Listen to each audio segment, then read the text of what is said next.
Hi friends! You probably sleep with your phone next to your bed or even under your pillow. Most of us do. It's become our alarm clock, our flashlight, our lifeline. But can something so familiar pose a health risk? Some researchers have been asking that for years. And in fact, the National Cancer Institute now has an entire page on cell phones and brain cancer. The science isn't settled, and even experts don't fully agree. But enough concern has built up that major public health agencies are paying attention. Now, here's what almost no one's telling you, and why it might matter more than you think. Now, this device is bad for your health in so many ways that go far beyond the risks of cancer, and it partially is due to the different types of energy it emits. Now, did you know that the phone could reduce your sperm count if you put it next to your groin? Heat reduces sperm counts. Your cell phone releases thermal energy. And there is a reason why your gonads are on the outside of your body. They are trying to stay cool. A temperature as low as 100.4 degrees Fahrenheit, which is higher than your normal body temperature, will reduce sperm production. Yeah, your jacuzzi and hot baths are not a good idea if you don't want to do that. How many people put their phone in their front pockets? Did you ever get this message that your phone was overheating? That's infrared heat from the internal components in the cell phone. Your batteries, the processor, and the wireless radios emits infrared heat. And ideally, it would be nice if it didn't do that, but it's just a byproduct of how the phone works. Now, my son learned the hard way not to put his cell phone in his front pocket. He basically slipped on a boulder and was a centimeter away from smashing his jaw to pieces. God was looking out for him on that day. So don't put your cell phone in your front pocket. It's not just going to affect your sperm count, but it's going to affect how you walk. Now, most of the time, you're probably holding your phone near your face, right? Like this. And I hope you're holding it at least a foot away, 12 inches away, because it emits blue light. And by holding the phone further away, the light actually scatters and doesn't just directly go in the back of your eye. Blue light is a type of high energy visible light. Your LED screen on your tablet is also blue light emitting. It has a wavelength of about 400 to 495 nanometers, which is considered to be a short wavelength. Now, blue light does not cause skin cancer, unlike ultraviolet light, but it doesn't mean it doesn't have health consequences when you're doing it continuously. Now, when you hold your screen to your face like this, you're actually allowing that blue light to hit the back of your retina. And that's a problem, not necessarily to the integrity of your retina, but that suppresses melatonin, which is a hormone that naturally will go up at night to make you sleepy. Melatonin is a key player in your circadian rhythm, so it is deeply connected to the experience of jet lag. Now, if you've been watching any of my videos, you know that your circadian rhythm affects your metabolism, including your insulin and blood glucose levels. Melatonin is also an anti-inflammatory antioxidant that interacts with your immune system to enhance immune cell activities, such as natural killer cells and T cells. So if you're on your screen all night, you're messing with your circadian rhythm through suppressing your melatonin, which then, on top of sleep deprivation, will make you more insulin resistant, causing you to have higher blood sugar levels. And that'll in turn reduces your immunity. Hence, it's important to shut your phone off, especially after 11 p.m., but ideally a couple hours before you're going to go to sleep. Your cell phone is also like a radio, right? It has a built-in antenna or Wi-Fi or Bluetooth, and hence it emits non-ionizing electromagnetic energy. Now, this energy has a frequency range of about 700 megahertz to 39 gigahertz. It depends on the network. The thing is, if you don't turn it off, it's always sending signals so that it can reach cell towers and routers and other devices. And never before have we been so close to a personal antenna, right? In the past, you're watching TV from afar across the living room. You're listening to the radio across the room and your radio is on the other side. These devices are usually several feet away.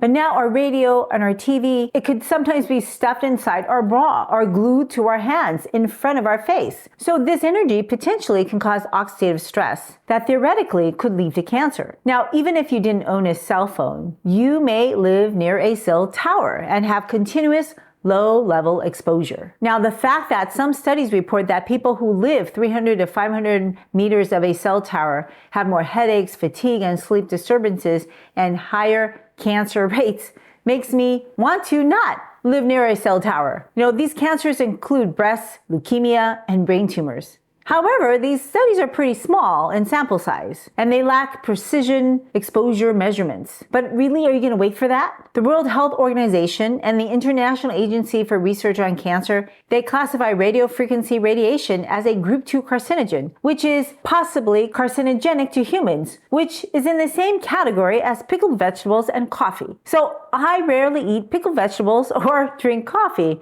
I think I'll stay away from cell towers. And of course, the closer you are, the higher your risk. Now, if you have an unobstructed view of a cell tower or live directly in the path of the beam of a cell tower, you have higher exposure. However, you can put up shielding material on your windows, as well as special paints. There's even fabrics to reduce their beams. And you can also rearrange your sleeping arrangement and living areas to increase the distance that you are away from those cell towers. And ideally, people should avoid building schools and hospitals near those towers. Now, cell phones can increase your rate of dementia due to ear damage. People with hearing loss can increase their risk of dementia 3 to 5-fold depending on the severity of their hearing loss. Your phone emits acoustic or sound energy, which consists of mechanical waves that vibrate air molecules to transmit sound. Your speaker, your microphone, haptics work on this principle. Now, you can hear because your outer ear captures sound transmitted to the eardrum, which is in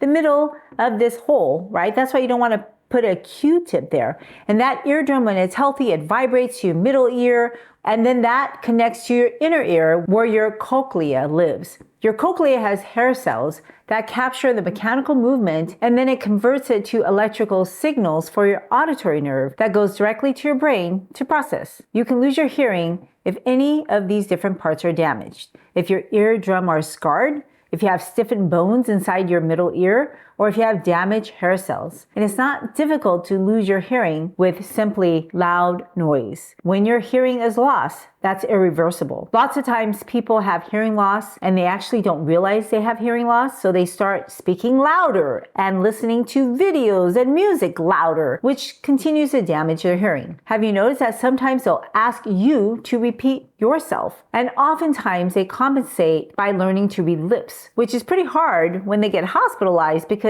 healthcare workers oftentimes are masked up. Now, I can't tell you how many times people have asked me to take off my mask because they can't hear. And my response will always be, I'm sorry, but my mask protects you from my germs, so I'm going to keep it on. Now, if you've ever heard ringing in your ears after being exposed to loud noise, like at a concert or club, you've actually damaged some cells. That's called tinnitus, which is a sign of hearing loss. If you have hearing loss, don't ignore it. See a medical professional. You have to get that corrected. Correcting your hearing loss is the best thing that you can do to reduce your risk of dementia. I have a best friend from college, and she's had hearing loss for years, which she ignored because it was only at certain tones that she couldn't hear. However, she would always ask people to repeat themselves, and she would misunderstand their sentences. And then she would respond inappropriately because she misunderstood the sentence. And ultimately, there was so much miscommunication that it hurt her relationships with other people. She had considered hearing aids, but she didn't want to spend the money until I told her it was actually worth every penny. If you can correct your hearing loss, you significantly lower your risk of dementia by 30%. And this is totally logical. Your brain is basically a processing center, and different parts of your brain processes different parts of your environment. So the front of your brain processes social interaction and decision making. So if you check out and chat GPT everything, you're gonna lose the front of your brain. If you don't stimulate your frontal lobe, it shrinks. And when you damage that frontal lobe, let's say you have a concussion or you get a stroke, you will be incapable of making sound decisions and potentially have inappropriate social interaction. Now, the side of your brain processes hearing. The top of your brain processes movement and sensation. The back of your brain processes visual sensation. It's what you see. Have you ever heard of the term, if you don't use it, you're going to lose it? That is very true for the brain. So if you don't practice movements, your brain will shrink, and it will shrink depending on which part you're not practicing, right? So exercise stimulates the top of your brain. Decision-making stimulates the front of your brain. And on the side, hearing stimulates the side of your brain. And when you damage any kind of neuronal input, whether it's your toes or your hands where you can't feel, you have neuropathy, that part of the brain will start to shrink. This is why it's so important to keep all your sensations intact. And this includes hearing. If you can't hear, this part of your brain will shrink. If you can't see, the part that processes eyesight will shrink. Hence, this is why we need to use all our senses to communicate and exercise all of them, right? You got to engage and talk to people to work the frontal lobe. You shake people's hand to work sensation. And this is even true for little babies. In the past, babies were separated from their moms, especially premature babies. They were kept in incubators. And those babies who didn't have touch had developmental problems. And really anybody who doesn't have touch will continue to have mental problems. We are made to interact with people. We are made to communicate. This is why this phone has made us more lonely, isolated us socially. And we have such bad mental health as well as high dementia rates because we're so reliant on technology now. You can't just spend your days watching your cell phone, even if you're watching my videos. You're probably also watching different movies and animal things. You really need to put that down and go out and actually look for real animals, look and walk in nature, talk to people, find a buddy, give them an appropriate touching interaction like shaking their hands or a hug. It's important that you have all these sensory inputs, and if you can use it all in the same time, that would be best, right? If you process noise, you process sight, you make a decision, you hear an airplane, you know what that sounds like, you hear a car. Sometimes you may see someone fixing a roof. All this stimulates your brain to think about what you're seeing, what you're hearing, what you're tasting and touching. This all increases neuronal synaptics to give you more brain power. Hence, it's important to preserve all these functions. So you got to minimize playing loud music, whether it's directly in your ear or on a speaker. And when you go to concerts, you're hearing it live. You have to protect your hearing. That ringing in your ear after you experience loud noises means that you've damaged your hearing apparatus. And hopefully, if you remove the loud noise and give yourself a break, it'll have a chance to recover. Don't forget, you got to eat well. And this isn't true for just listening to the cell phones or concerts, right? People in the military or construction workers, factories, or even people who do household chores like vacuuming and blending. These noises are not good for your ears. You should wear earplugs and noise cancellation headphones. They actually work very well to protect your ears. And if you want a recommendation, I have one of my favorites in the link below. Now, if you aren't sure whether or not you have hearing loss, then simply go get it tested. Kids get this tested all the time. I don't see why adults don't get their hearing tested. Super important. Make that appointment today. Cell phones also emit radio frequency electromagnetic radiation, a form of non-ionizing radiation that supposedly is too low to cause DNA breaks. Have you ever used a slow cooker? Pretty low heat, right? But eventually things get cooked in it. Now, could the cell phone be like a compact fluorescent light bulb that emits low levels of UV radiation? And we're supposed to be at least a foot away, but how many people actually follow those rules, right? Several studies across the globe have linked cell phone use to a variety of cancers like brain tumors, head and neck cancers, immune cancers like leukemia and lymphoma, and skin cancer like melanoma, and is also linked to testicular cancer. However, these studies generally compare people who use phones to those who don't. And I don't think it's that easy. There's a difference between occasionally picking up a cell phone and being glued to it for hours during the day and then sleeping with it at night, right? However, in the study, they found an association with non-melanoma skin cancers. And the people who use the phones just so happen to use more NSAIDs. Now, NSAIDs are known to be phototoxic. So when you go under the sun, if you take any NSAIDs, then potentially you can have a reaction to the UVA light. That's what we used to think. But NSAIDs can also be phototoxic in the visible light spectrum, so that when your phone emits blue light, which is in the visible light spectrum, it may potentially be reacting with the NSAIDs to cause an increase in brown spots, and potentially those spots, they have more inflammation, so that can lead to a higher risk of skin cancer. But blue light itself can actually be therapeutic under the right medical supervision. It's been used to treat acne, actinic keratosis, as well as other sun-damaged skin. It even has been used for depression. Keep in mind that blue light therapy is not a 24/7 therapy right against your face every day. But the real problem with blue light is sleep deprivation. That changes your melatonin hormone production and your circadian rhythm. 1 in 5 people sleep less than 5 hours a day. And I too have been there several times in my life as a physician and as a parent of small children. And I can tell you that being a parent of young kids is worse for sleep than being a physician. At least you get days in which you get to sleep. And I've had several colleagues who would actually go to work just to get some rest. And it was always the dads. Hi friends, I am so thrilled that you want to take charge of your health and take charge of your food. Now, I know nutrition can be complex, but it doesn't have to be. And I'm here to support you in this lifelong journey. So if you point your camera app to this QR code, it'll take you to a link for a free handout that I created just for you. And if you like it, if you want to see other handouts, please go to the link in my show notes, and then you can leave me your feedback on what I could do to help you in your journey. Okay, back to the video now.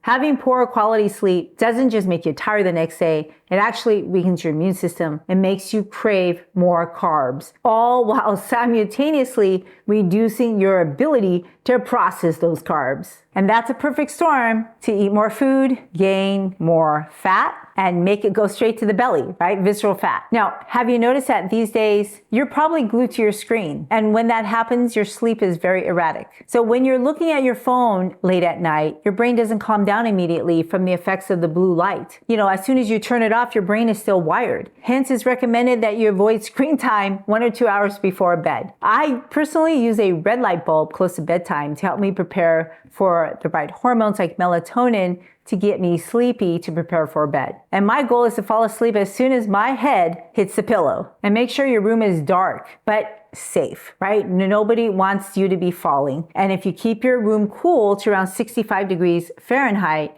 as well as quiet, you'll probably sleep better. Now, when my son moved out, he was struggling to sleep because his roommate was a night owl. He stayed up all night gaming. So he, of course, would be making noise. His light would be on. That light would reflect into his room. It was a nightmare because if you have sleep deprivation, your mood just starts going down. Your brain fog goes up in the morning, right? Like the whole cascade of mental health and productivity goes out the door. And that's why I avoid drinking green tea in the afternoon, because I'm so sensitive to the caffeine that I won't be able to sleep all night. And if you're struggling sleeping, you may want to take a look at your caffeine dose. You should definitely stop it before 2, if not earlier. And the other thing is, many people I'm sure have told you that exercise is good for you. But if you're doing an intense workout right before you go to bed, that prevents you from relaxing. So if you're struggling with sleeping, exercising early in the day can actually improve deep sleep. And your bedroom really shouldn't be for anything else. You really should only be sleeping in your bedroom because you're training your brain to recognize and associate bed with sleep. And when you don't sleep well, you actually will have higher blood pressures and then have lower hormones like growth hormone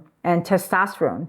In fact, sleeping after 11 p.m. lowers your growth hormone secretion. And growth hormone isn't just for growing kids. Adults need it too. And timing of your sleep plays a crucial role in how much you get at night. Now, the biggest pulse of growth hormone happens about 60 to 90 minutes after you fall asleep. And that's during the first cycle of deep sleep, or slow wave sleep, or stage 3 non-REM sleep. Now, if you delay sleep, or if you wake up frequently, or if you're sleeping too little, this growth hormone pulse will be reduced. And even if you get 8 hours of sleep, but you're not getting deep sleep, so let's say you drank or you're under stress or under a lot of blue light right before bed, you can reduce that growth hormone release. Sleep aids, even prescription medications, will also result in poor deep sleep. Now, growth hormone is naturally higher at night, especially between 10 p.m. and 2 a.m. So if you're not sleeping by 10, you're reducing the amount of growth hormone that you're going to get. Short naps or light sleep, they don't produce much growth hormone. And here's the problem. Growth hormone is actually key for you to repair and regenerate tissue every day. If you want to build muscle, bone, you need growth hormone for that. Bad blood sugars, high insulin, growth hormone actually regulates that too. So that's partially why after a bad night of sleep, your sugars will be more out of control. If you're struggling with your health, you really should fix your sleep. And people often, they have neck soreness or wrist soreness and pain, right? Could it be your phone? When you hold your phone, are you doing this, curving your wrist? You can be putting strain on it. And usually if you hold it straight, you don't curve it at an angle, you're not irritating this nerve. So if you keep flexing your wrist, then that means you'll irritate the nerve, especially if you have a weight. These cell phones aren't light anymore. This area is called the carpal tunnel. And people who have pain when they flex, especially if they go like this, well,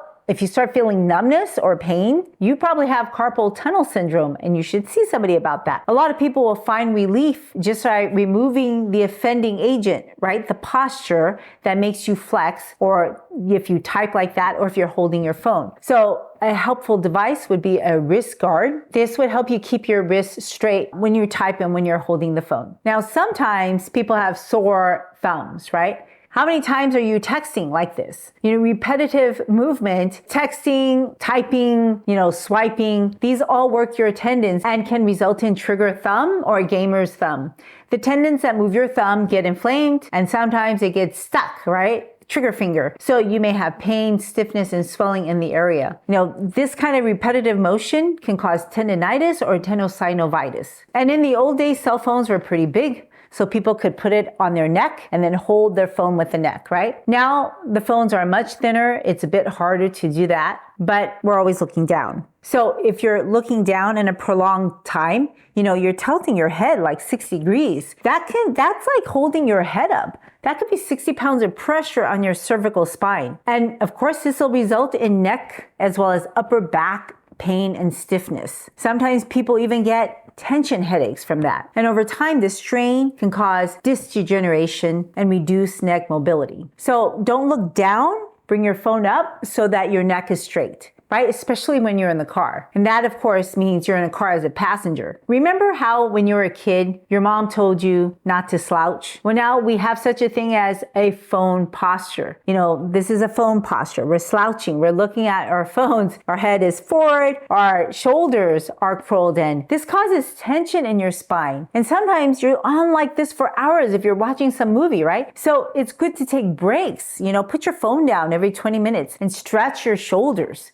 Right? Over time, when you're stuck in a position, even if you don't hold any weight except for your own body, it can cause fatigue of your muscles. It can cause misalignment of your scapula. Your scapula are free floating bones on the back held in place by your muscles. So if you're not working out and you have weak muscles and then you're overstretching it, well, this could lead to chronic upper back pain. This is super important when we're talking about children and teens because their spine is growing. And when you put these abnormal stresses for prolonged periods of time, the spine can get misaligned. This can persist in adulthood. And if you have scoliosis, this will be even worse. But I think the biggest problem with our cell phones is mental health. We are all addicted to this device or an iPad or some other kind of, touch screen gadget that we can't get enough of. And this is making us socially isolated, more anxious, depressed, and we are seeing the results of a dysfunctional society that I think really amplified during the social media cell phone revolution. We have people texting and driving. We're unable to put our phone down, even to go pee. What's the first thing you check when you wake up? Are you checking on your kids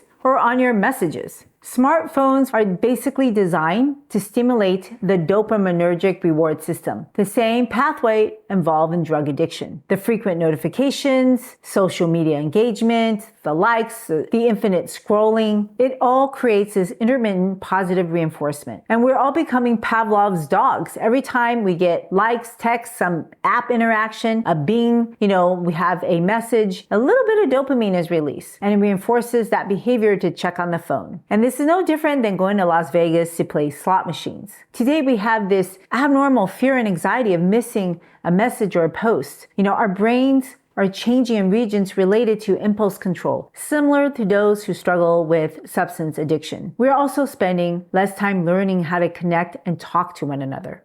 Children, they don't even pick up the phone to talk to their friend. They don't even look up to make eye contact with people, right? They're embarrassed to talk to strangers and sometimes to each other. And they communicate silently through texting. And as a result, more people are struggling with loneliness, anxiety, depression, and severe mental health issues that don't just affect them. They affect their family, they affect their workplace, and everybody else that they interact with in a day. And social media companies, they're taking advantage of our naivety and they're feeding us what we want based on their algorithms. Even Mark Zuckerberg acknowledges that going from video to video isn't good, and he limits his kids to use a cell phone as a basic communication device with its grandparents. So he uses it like a video phone. I've noticed in my own children, when they get too much screen time, they are impatient and they're mean. And then they neglect their health and they won't eat what I ask them to eat. Now, I really don't think that people realize the importance how food and nutrition can help you buffer